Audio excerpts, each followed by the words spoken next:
Jadi untuk materi kita pagi ini sebetulnya sudah masuk ke pemodelan desain. Ada beberapa hal yang perlu direview atau ditekankan kembali bahwa dalam development software itu sebetulnya kita menerapkan harus jelas dulu model prosesnya. Ya, jadi apapun softwarenya kita bisa pegang model prosesnya. Jadi kita mau membangun software dengan berbagai platform, mau mobile, web, kita ingin membuat game, membuat sistem informasi, membuat aplikasi cerdas dan lain sebagainya, tetap harus ada model proses. Dan sebetulnya model proses linear sekuensial ini adalah basic ya, fondasi. Artinya di luar sana akan banyak sekali model proses yang biasanya digunakan oleh berbagai perusahaan. Nah, misalnya ya pendekatan agile menggunakan Scrum itu favorit sekali ya. Jadi pendekatan cepat itu justru sangat banyak dilakukan di industri-industri, di software house, di startup-startup.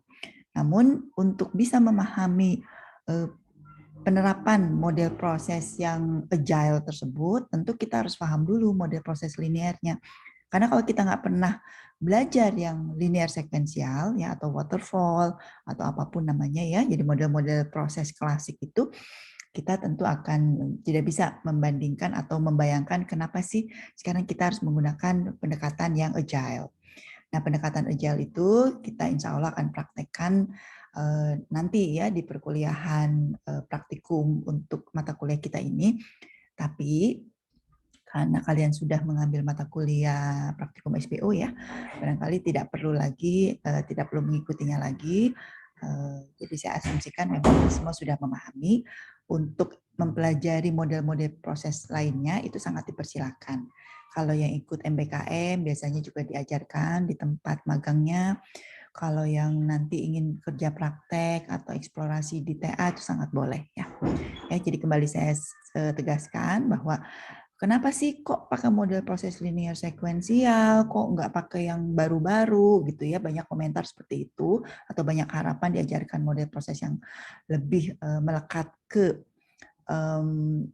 yang sekarang digunakan, ya namanya juga di kampus ya, harus belajar yang fondasinya dulu, basicnya dulu. Nah, insya Allah kalau basicnya sudah dapat, kalau mau model proses apapun, sebetulnya mudah-mudah saja untuk adaptasinya.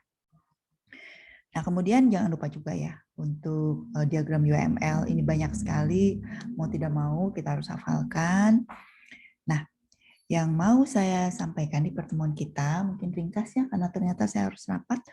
Pertama, bahwa kita sudah memasuki modeling pemodelan, jadi kita kekuatannya itu di pemodelan. Di dalam pemodelan ini dasarnya adalah hasil dari perencanaan dan hasil dari komunikasi. Di mana komunikasi itu yang utamanya ada yang disebut dengan requirement gathering. Ya, jadi kalau membuat software itu tidak bisa langsung mengcoding. Meskipun kalau menggunakan pendekatan agile, ya, kayaknya langsung ngoding. Oh enggak, sebetulnya enggak langsung ngoding. Tetap ada requirement, ada pemodelan, tapi berlangsung sangat ringkas sehingga fokus utamanya ada di konstruksi atau di pengkodingan. Nah, karena kita sifatnya harus memahami keseluruhan, maka untuk pemodelan ini banyak yang harus kita pahami bersama-sama. Pertama, kenapa kita harus ada model analisis dan kenapa kita harus ada model desain? Apa bedanya? Nah, itu yang harus kita ketahui ya.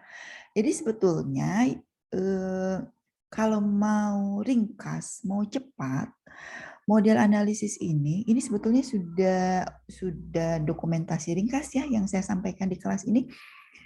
Kalau mau lamban dan lengkap itu ada juga ya di perkuliahan-perkuliahan lain yang mengajarkan secara detail, secara rinci, secara lengkap. Tapi kalau di kita, di kelas kita ini ya, sebetulnya sudah poin-poin pentingnya.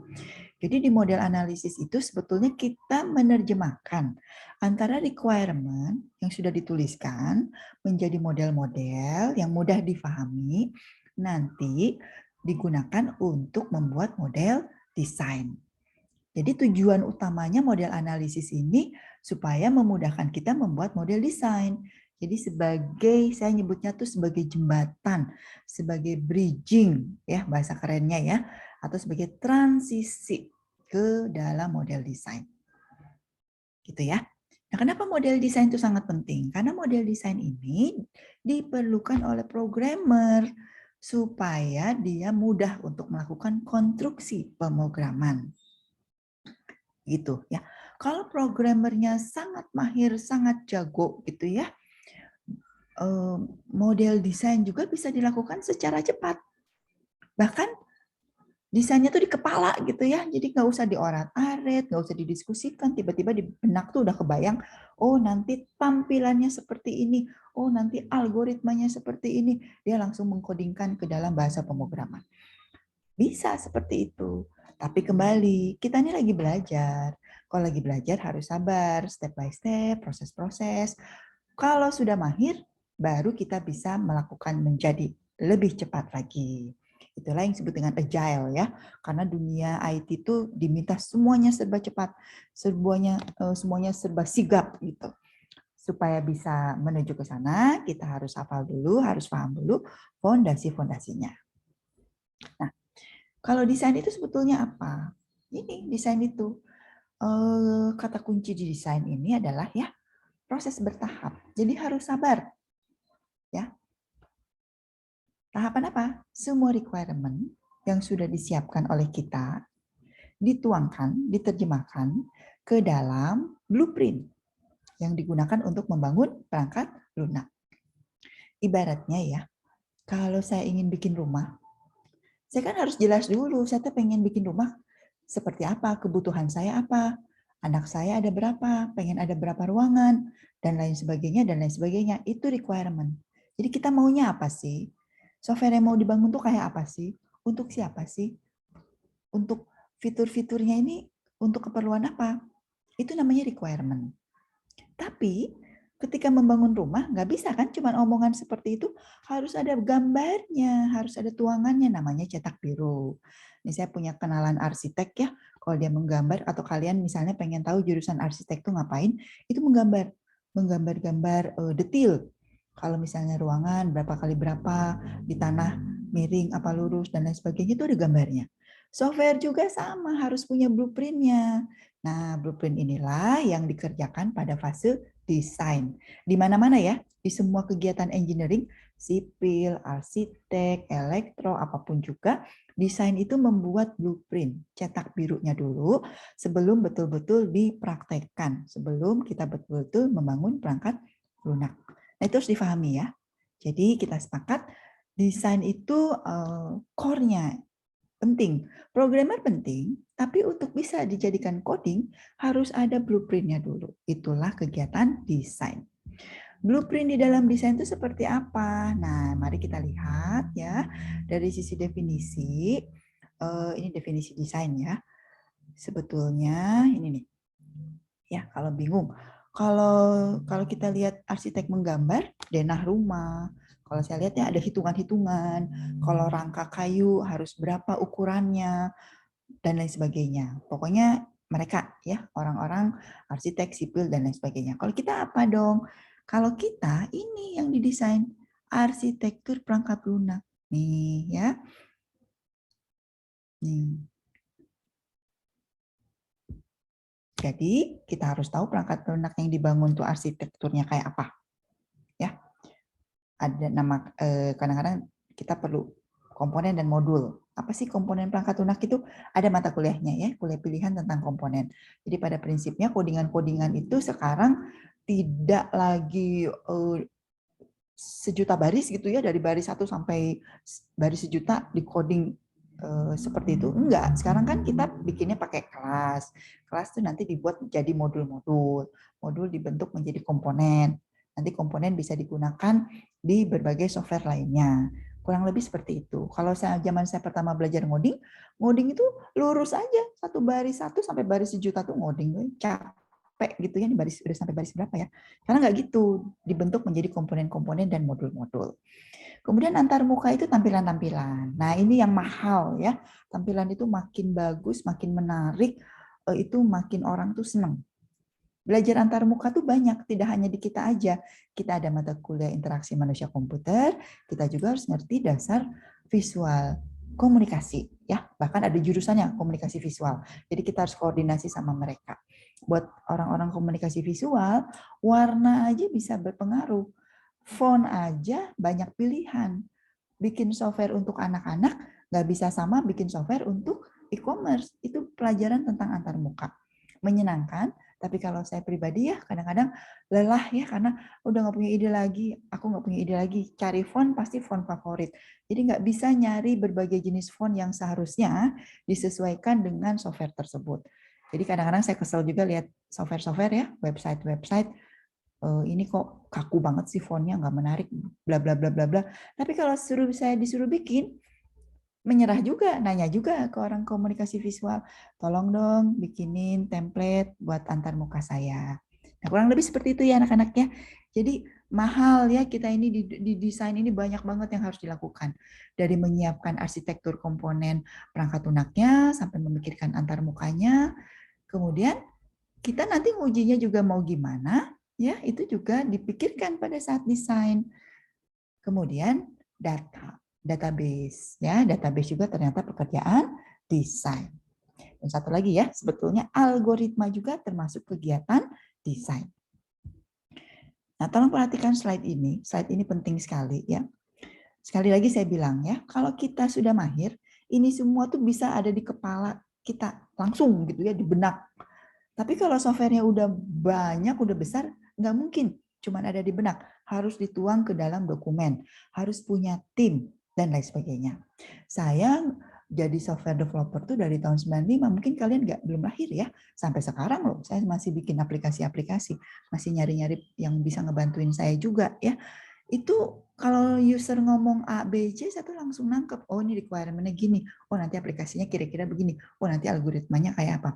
Semuanya sudah terbayang. Tapi tentu harus dituangkan dalam bentuk dokumen karena untuk dikonfirmasikan ke user, untuk dibaca oleh programmer dan lain sebagainya. Ya, karena kalau cuma diomongin lupa. Kalau ada di kepala doang lupa juga. Jadi kalau orang ngomong agile pengen cepet, apakah tidak didokumentasikan? Tetap didokumentasikan dengan menggunakan berbagai tools. Nah, mungkin kalian sudah diajarkan juga ya di mata kuliah lain. Jadi saya kalau di praktek ya udah pakai tools juga. Jadi ya requirement dituliskan di dalam tools, analisisnya juga cepat, langsung desain cepat dan langsung dikodingkan. Nah, bedanya analisis ini menekankan apa yang akan dibangun, kalau desain itu menekankan bagaimana cara melakukan pembangunannya. Nah, ini semua ya harus ada di dalam development software apapun juga. Wajib ya, kalau enggak terskip.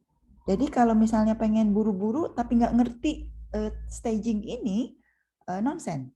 Saya bisa melihat bahwa mana aplikasi yang memang pemakainya mahir, mana yang enggak gitu ya. Bisa kelihatan. Nah, jadi perhatikan slide ini jadi catatan kita ya, catatan kalian. Nah, dalam melakukan desain ada beberapa hal yang menjadi prinsip. Jadi ternyata menjadi seorang desainer tuh nggak gampang. Jadi tidak bisa diremehkan. Saya akan membayar mahal desainer ya. Programmer juga mahal, tapi desainer juga mahal. Padahal seolah-olah desainer kan merancang saja. Nah, mari kita lihat. Kenapa dia mahal? Karena pertama, dia harus memastikan semua requirement itu ada di dokumen analisis itu bisa dipenuhi. Jadi dia bertanggung jawab. Kalau requirement-nya banyak sekali dan aneh-aneh sekali, dia harus bisa memastikan bahwa ini bisa dikonstruksi jadi program. Nggak boleh cuma nyuruh programmer, codingin ini dong, oh itu bukan desainer. Itu mah apa ya, nggak ada gunanya. Desainer tuh bener-bener nyariin solusi. Nyariin teknologi, nyariin algoritma, nyariin pakai komponen apa ya, API-nya ada apa enggak. Pokoknya justru dia yang mikirin semuanya. Programmer yang ngoding. Ngoding ke berbagai bahasa pemrograman yang disesuaikan.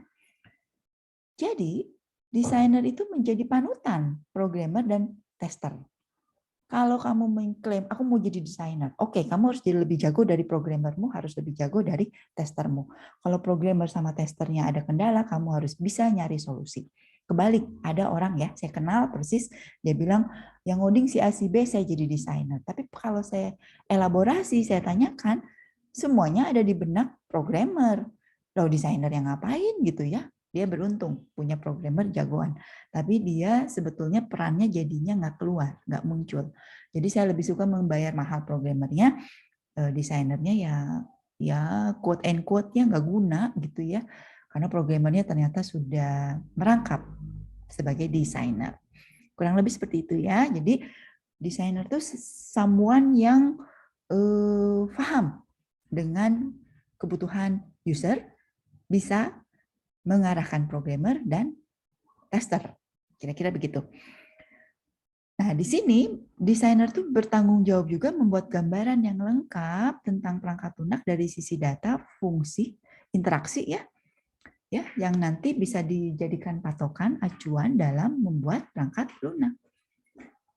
Ya, sekali lagi ya, jadi desainer itu jembatan, jadi analisis dengan programmer. Kalau programnya nanti tidak sesuai requirement, tidak memuaskan user, yang masalah barangkali desainernya. Dia tidak bisa mengarahkan programmer. Atau misalnya ternyata nggak ada desainer, jadi harus analisnya yang mengarahkan.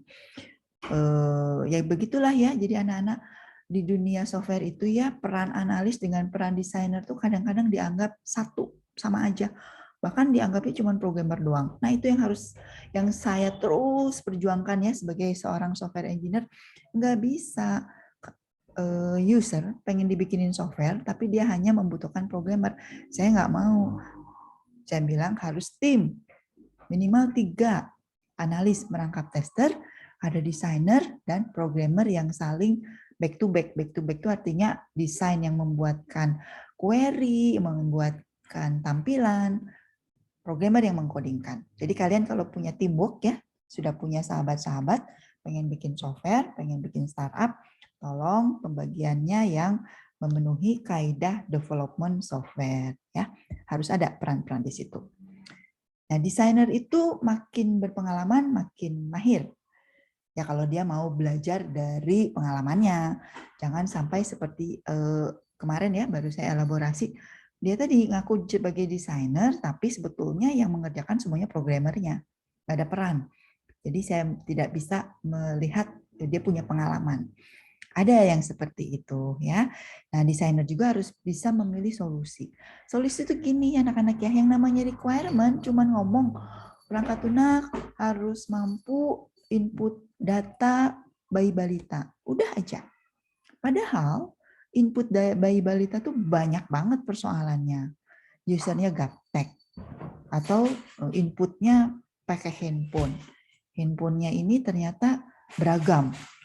Yang cocok pakai pemrograman apa ya untuk mobile itu ya sekarang pakai Flutter. Enggak, bagusan Kotlin. Enggak, sekarang udah gak zaman, mendingan pakai bla bla bla bla bla. Itu siapa yang mikirin? Desainer. Jadi, desainer tuh harus bisa milih solusi. Pakai apa ya? Nah, itu desainer. Ya. Jadi, kamu mengklaim menjadi desainer tapi kamu nggak ngerti bahwa ternyata banyak alternatif. Bikin mobile diajarin di kampusnya pakai Flutter, terus ternyata kata orang bagusan Kotlin, bingung kenapa ya orang senang pakai Kotlin. Nah, desainer yang baik dia akan mencari info, mencari komparasi, mencari review dan bisa menyimpulkan, oh kalau pakai Kotlin bagusnya ini, kalau pakai Flutter bagusnya ini, tapi untuk kebutuhan software kita mendingan pakai ini. Itu desainer. Kalau cuma nurut programmernya bisanya PHP aja. Padahal ternyata bagusan pakai Java karena kebutuhannya ternyata untuk enterprise. Kira-kira begitu ya. Itu desainer. Jadi tidak hanya cuman ngegambar-gambar. Sekarang kita belajar gambar-gambar dulu ya. Antar muka gitu dan lain sebagainya. Tapi desainer itu sebetulnya harus bisa punya pemahaman yang cukup terkait teknologi solusi yang digunakan. Ya, gitu kira-kira. Sebetulnya ya, tapi kalau sekarang kan lagi belajar ya. Kalau lagi belajar, aduh Bu, saya udah nggak ngerti. Saya mah cuma ngerti mobile apps tuh pakai Kotlin aja, nggak tahu yang lain pakai apa ya. Nggak apa-apa. Harus bisa dulu sehingga nanti suatu saat nyoba yang lain, dia bisa membandingkan. Oke ya, jadi desainer tuh naik pangkat dari programmer-programmer yang baik, dia bisa menjadi desainer yang baik. Sangat bohong kalau dia ngaku desainer, tapi dia nggak tahu solusi-solusi yang bisa digunakan. Ya, jadi desainer juga harus bisa nanti menggunakan teknik yang baik pada saat melakukan pemodelan, terutama pemodelan kelas-kelas. Ya, jadi yang ini. Tapi yang ini nih yang mahal ya. Jadi nanti kamu akan menjadi konsultan IT itu bisa ngerti berbagai solusi-solusi teknologi. Sekarang orang banyak berharap ya, dikit-dikit nanya ke kita, bikin ini gimana ya? Gimana ya caranya bisa begini begitu? Banyak banget ya, dan kita harus bisa menjelaskan dengan baik. Yang gagal yang ini nih, misal ya bikin codingan pakai teknologi tertentu, padahal requirement-nya nggak harus begitu, nggak harus susah-susah banget, dan lain sebagainya ya. Jadi ini kegagalan. Mudah-mudahan lebih terbayang menjadi seorang desainer itu harus seperti apa. Dan di dalam perancangan itu kalau dia baik, maka dia punya banyak solusi. Jadi user itu diberikan banyak alternatif solusi. Programmer juga diberikan banyak alternatif solusi ketika misalnya mentok ya. Gimana nih teh ngodingnya susah banget. Desainer harus bisa mencarikan. Oh, lebih baik kita pakai API. Apa sih API-nya? Pakai API apa ya? Lebih baik pakai framework apa ya? Nah, itu alternatif-alternatif itu munculnya dari desainer. Nah, kalau sekarang kita mengcoding, barangkali kita nggak pakai alternatif. Ah, udah pakai ini aja. Nggak tahu alasannya. Kenapa ya kita pakai framework PHP ini ya? Kenapa ya? Ada diajarinnya itu. Nggak apa-apa, namanya juga di kampus, baru belajar. Tapi kita harus bisa melihat bahwa, oh ini tuh bukan satu-satunya cara. Banyak loh cara-cara lain, jadi harus banyak wawasan ya. Oh ternyata ada framework lain ya populer, kenapa ya? Nah kita pelajari. Nah untuk bisa punya alternatif solusi, kita tentu saja harus pernah melakukan minimal 1 kali di dalam development. Gitu ya. Nah, desainer yang baik harus jelas, bisa dirunut, dicek sampai ke model analisis. Desainer yang baik ya bisa menerapkan prinsip yang namanya reusable component. Artinya, kalau sekali kita bikin software ya, nanti disuruh bikin software yang sama, sebetulnya kita tinggal menggunakan kembali komponen-komponen tersebut. Makanya ya, ada orang yang bikin software, kok cepet banget 2 minggu selesai. Oh dia pasti pakai reusable, dia pakai komponen yang sudah pernah ada. Gitu ya. Desainer bertanggung jawab terhadap keseragaman dan integrasi. Artinya kamu harus menjelaskan ya standar-standar yang harus dilakukan oleh programmer. Misal kita pakai Java style, camel case, nama variabel harus begini begitu. Jadi dia yang harus mengaturkan, jangan sampai programmer kita suka-suka. Programmer harus nurut sama desainer. Banyak programmer nggak mau ngikut, dia pakai style sendiri, suka-suka dia. Nah itu harus dimarahin. Nggak boleh begitu, ya. Desainer tuh harus bikin seragam dan memastikan aplikasi itu bisa diintegrasi dengan baik. Jangan sampai bentrok-bentrok antara satu dari programmer satu dengan programmer dua. Kira-kira begitu tugas-tugas desainer, ya. Jadi apa ya? Kalau udah seneng ngoding, naik ke desainer itu seneng gitu karena dia pimpinannya para programmer ya, jadi nggak bisa kita pengen jadi desainer tapi nggak ngerti sebenarnya apa ya ini teh. Jadi memang desain itu ya langkah-langkahnya seperti ini. Nyari solusi, validasi, perbaiki, lalu dimodelkan. Ya, ini dihafalin aja ya. Nah, nyari solusi itu bagaimana? Cari requirement, lalu kita cari kira-kira requirement ini bisa dieksekusi nggak? Bisa dikonstruksi nggak? Gitu ya.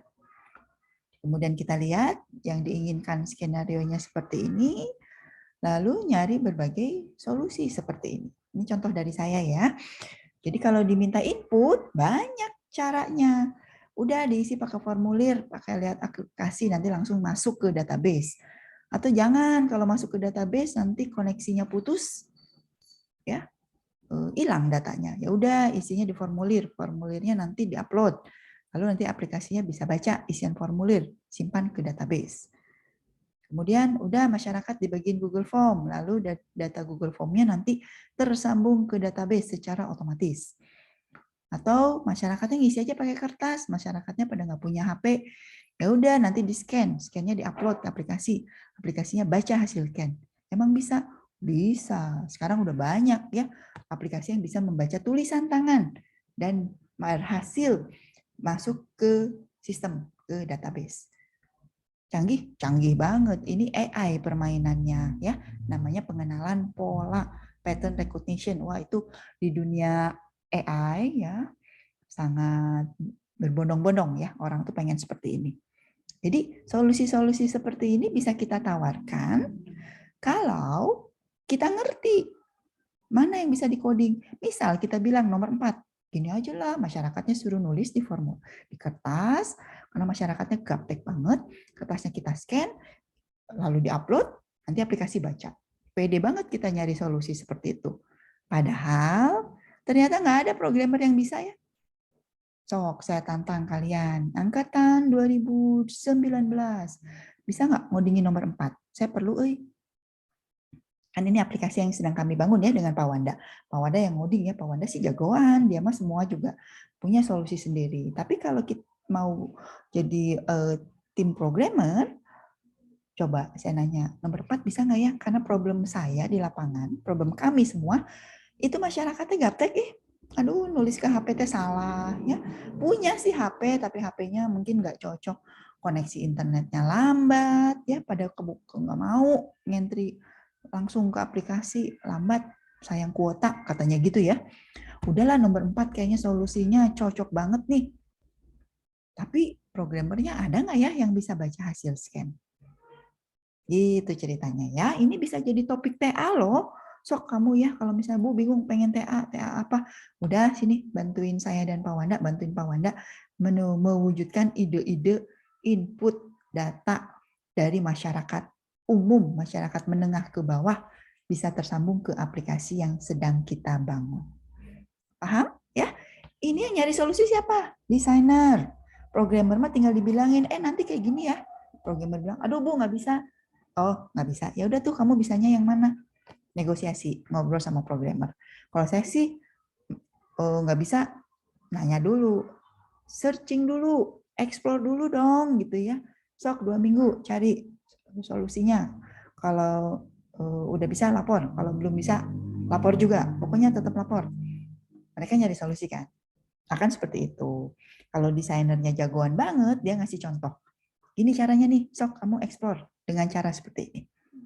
Oke ya, itu desainer. Informatika Unpas, saya harapkan nanti bisa jadi seorang desainer yang hebat ya. Di kita contohnya Pak Wanda itu ya, dia jagoan banget ngodingnya. Saya mah bisa mengklaim jagoan gitu ya. Alumni Unpas yang jago ngoding contohnya Pak Wanda misalnya ya. Dia juga bisa berperan sebagai desainer karena dia tahu solusi-solusi alternatif-alternatif. Jadi kalau kita punya alternatif solusi harus divalidasi dulu ya. Nih, oke enggak sesuai kebutuhan, sesuai kualitas, bisa diterapkan ya. Jangan ngasih solusi canggih-canggih padahal ternyata butuh alat canggih yang kita nggak punya, mahal gitu ya. Nah, maka perhatikan juga kendala perancangan. Ternyata programmernya nggak bisa, ini semua didiskusikan. Bukan berarti harus langsung ketemu ya masalahnya ya, tapi kita harus diskusi. Saya punya usulan seperti ini, bisa nggak ya diterapkan? Diskusi panjang ya. Jadi kerjaan desainer itu ini lama ya, tidak hanya sekedar membuat ya. Ini kan solusi sulit ya. Tidak hanya ini nih. Nah, desainer itu tugas kalian kan ini nih sebetulnya menjabarkan. Ini penting. Jadi setelah sepakat solusinya apa, baru kita bikin database-nya, rancangannya, antarmukanya, prosedurnya. Baru seperti itu.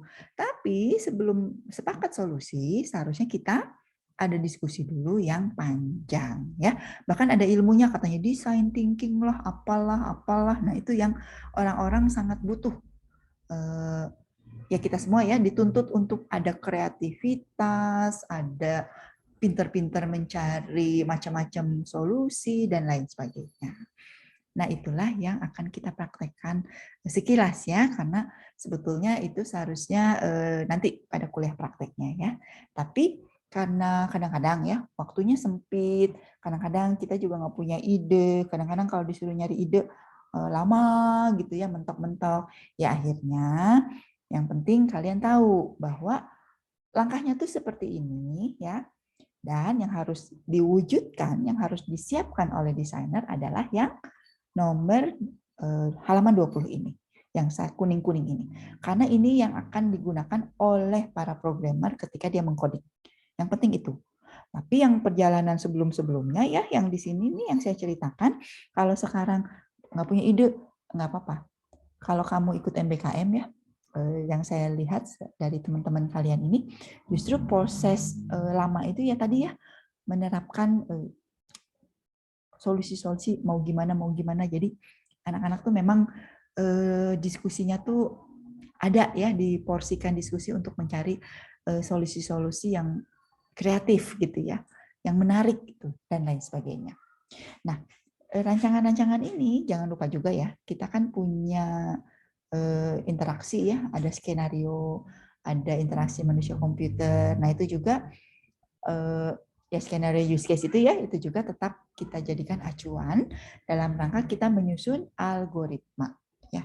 Dan atau ini prosedural itu maksudnya algoritma ya. Kalau saya senangnya query. Jadi kalau saya bikin sistem, pasti saya bayanginnya query. Nanti query-nya tuh dicoba dulu di database ya. Kalau secara kerja saya begitu, baru nanti ambil query-nya tuh baru dikodingkan. Kalau di PHP baru query-nya diambil di PHP. Kalau pakai Python baru di Python-nya gimana sih cara menjalankan query-query di Python. Nah, kurang lebih seperti itu ya. Jadi banyak cara, tidak satu-satunya cara, banyak style. Kalian juga diajarkan oleh banyak dosen ya. Tiap dosen juga mengajarkan tata cara yang berbeda dalam melakukan pengkodingan, banyak alternatif gitu ya. Nah, kalian yang harus bisa menyepakati dengan tim, kita mau bikin aplikasi nih. User udah jelas pengennya seperti apa. Skenario-nya udah jelas. Prototype awal sudah dibuat. Baru kita mikirin, ayo kita coding. Nah, kita diskusi dulu. Pakai apa ya? Gimana nih solusinya, kok requirement-nya nggak terlalu rinci, banyak alternatif solusi nih, dan lain sebagainya. Ya, itu yang harus dilakukan pada fase desain. Oke, nah jadi ini artefak itu artinya yang harus peninggalan ya. Jadi ini yang harus disetorkan, harus dibuat oleh kalian. Tapi perjalanannya ya pada saat solusi itu ditetapkan, justru itulah tugas seorang desainer. Mungkin tidak sekarang karena sekarang kita masih belajar, tapi nanti kalau kita MBKM, KP, tugas akhir atau justru udah mulai kerja dengan tim, justru harus melihat proses di sana ya. Justru saya lihat di industri di lapangan orang sangat berharap sekali dengan alternatif-alternatif solusi disesuaikan dengan user, kebutuhan user, kemampuan user, kondisi programmer dan lain sebagainya. Jadi desainerlah yang memegang kunci keberhasilan si aplikasi. Nah, masalahnya sekarang peran desainer tuh seolah-olah nggak penting karena cuma bikin tampilan-tampilan. Bukan cuman itu bikin tampilan-tampilan kan ada unsur interaksi, ada pemahaman terkait skenario gitu ya. Bikin database. Nih, database kan udah banyak diajarin. Gampang ya jadi desainer. Iya, salah satunya membuat database. Tapi ingat, nyusun database aja banyak diskusi kan. Struktur tabelnya mau gimana ini biar bagus. Kemudian struktur tabelnya gimana ini biar ada relasi. Mau pakai tipe apa. Itu tetap pada panjang harusnya diskusinya. Saya lagi diskusi ya, pakai database. Pakai apa? Biar cepet, pakai apa? Biar baik. saya nggak punya alternatif, MySQL katanya mau discontinue, apa ya harusnya bla bla bla. Nah itu kan diskusi ya. Nah, diskusi itu yang seharusnya kita semua bisa ikut memikirkan. Jadi sebetulnya anak sekarang mah ya tinggal googling, baca-baca, review-review, ngelihat contoh, ngelihat YouTube, ya sebetulnya banyak sekali bahan yang bisa kita rangkum. Jadi jangan nunggu disuapin, jangan nunggu kata Bu Ayi gini, oh jangan, kita kan riset ya. Karena mungkin kayak yang kata saya ini kondisi sekarang, mungkin 2 tahun lagi udah berbeda lagi pengalaman-pengalaman orang. Itulah dunia IT ya, cepet banget, panjang banget, harus selalu mengikuti perkembangan, harus punya ini kemampuan untuk mencari solusi ya. Jadi diskusi terus gitu ya, nggak kuper, mau terus belajar, dan bisa juga memvalidasi mana yang akan kita pilih supaya kita bisa konstruksi.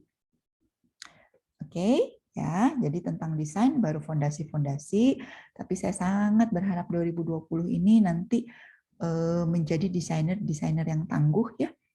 Karena dia memang apa ya? Pimpronya programmer gitu. Kalau programmer itu banyak sekali alternatif ya menjadi seorang programmer tuh, ada anak SMK, ada anak D3, anak-anak D1, ada anak D4, ada juga kursus-kursus yang mahal. Kemarin saya survei, kursusnya 30 juta gitu ya, ada kursus yang 7 juta cuman 2 minggu gitu. Jadi mahal banget ya, tapi mereka kenapa ya bisa semahal itu? Programmer-programmernya dapat gitu banyak karena kebutuhan programmer sangat tinggi. Nah, kita jadi programmer oke ya, karena dibayar mahal juga. Tapi someday kita harus bisa juga memimpin mereka-mereka itu. Itulah gunanya jurusan informatika di perguruan tinggi. Kalau ditanya, mendingan saya mah anak SMK aja. Ya sok we ya. Saya kan banyak teman-teman di startup di industri gitu ya, rekrutmen tuh anak-anak SMK katanya. Ya sok we. Karena memang mereka nurut ya, anak SMK tuh ngoding gitu. Tapi yang mikirin kayak gini-gini siapa? Mereka mah harus tinggal ngoding. Kita yang harus nyariin, nanti pakai ini ya, teknologinya gini. Itu harus ada direktornya, dirijennya, ya, desainernya. Oke? Nah, jadi mudah-mudahan pertemuan ringkas kita ini ya memacu semangat kalian bahwa oh aku nih harus bisa ngoding dulu tentu saja ya, harus berpengalaman dulu semua. Requirement pernah ngalamin, bikin database pernah ngalamin, ngoding pernah ngalamin, kemudian nanti di teamwork ngalamin, lalu menempatkan diri, aku senengnya apa, aku pengen jadi apa.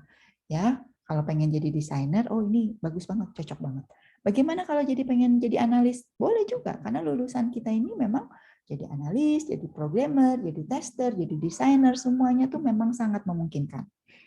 Ya, tapi kalau desainer nilai tambahnya adalah dia harus memimpin para programmer-programmer, dia bikin integrasinya, dia bikin aturan standarnya, dia yang membuatkan kelas diagramnya, memastikan database-nya. Jadi dia pimpinannya, pimpinan para programmer tersebut. Begitu kira-kira ya. Baik, ada yang mau ditanyakan anak-anak? Saya mohon maaf ya, ringkas dan buru-buru karena saya harus ada rapat lagi.